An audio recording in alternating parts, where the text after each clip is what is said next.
All right, everybody, we're back with another quick hitter just to kind of explain these turnaround problems that we have to do when we're doing some u-substitution. So we'll try and show the problem or the issue, what we have when we try and do our substitution, and a quick little solution for how do we fix that. So first, we'll go ahead and pick our u. That's going to be our interior piece here, this x plus 3, which is inside of that parentheses squared. Du then is, or we can say du over dx is 1. And so we've got that du is equal to dx if we solve for du. So we've got our du right here, and we've got our u right here. So when we substitute our integral, we've got u squared du, but the problem is we still have this x floating around. So we weren't able to translate all of our variables. So what we have to do, the solution for this, is to take our u substitution and solve it for x. If u is equal to x plus 3, then x is equal to u minus 3 by just subtracting 3 from both sides. Now we can take this u minus 3, plug it in here for x, and then we'll see how things go. So instead of x times u squared, we've got u minus 3 times u squared du. And now you'll notice we can do the distributive property here.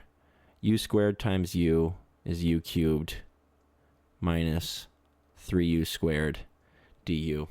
And from here, we can do our antiderivatives, where we have u to the 4 over 4 minus u cubed plus c. And if we translate this back to x, we'll be able to notice that this is x plus 3 to the 4th over 4 minus x plus 3 cubed plus c. These turnaround problems are always going to happen when we have this leftover variable x floating around on the outside. Most of the times you'll notice the u substitution itself won't be extremely complicated. So if you have something with ugly square roots or nasty exponents where solving for x in this u substitution ends up being difficult, then you've probably made a wrong turn somewhere. Most of the time these are going to be pretty quick and easy to solve for x. We're just going to be moving some values around to substitute back in. All right. Let's take a look at another example and see how that goes. So here, we've got a similar type of thing with an exponent. Oh, looks like I forgot a little dx here. Let me put that in. All right, so we've got that u is equal to x minus 2. It'll be this interior piece. And du, again, is going to be dx. So if we go ahead to solve, or substitute, sorry, we've got u cubed on the bottom. Dx turns into du.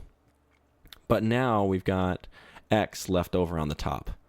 So what we'll do is we'll take this u substitution and we're going to turn it around and we'll solve it for x. Take that u plus 2 and plug it in. And so now we've got the integral of u plus 2 over u cubed du. And the nice thing here is that we have this upside down triangle shape, which means that we can split up our fraction into u over u cubed plus 2 over u cubed du. So we really have the integral of u to the negative 2 plus 2u to the negative 3. All this work, and we still need to find antiderivatives. So now we'll say, okay, add 1 to our exponent. So we've got u to the negative 1. Divide by that number. We'll do the same thing here. U to the negative 2 over negative 2 plus c.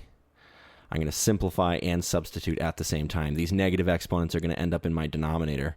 So now I've got negative 1 over x minus 2 minus, these 2's are going to cancel out, 1 over x minus 2 squared plus c. And that's our answer. This is as good as we've got here.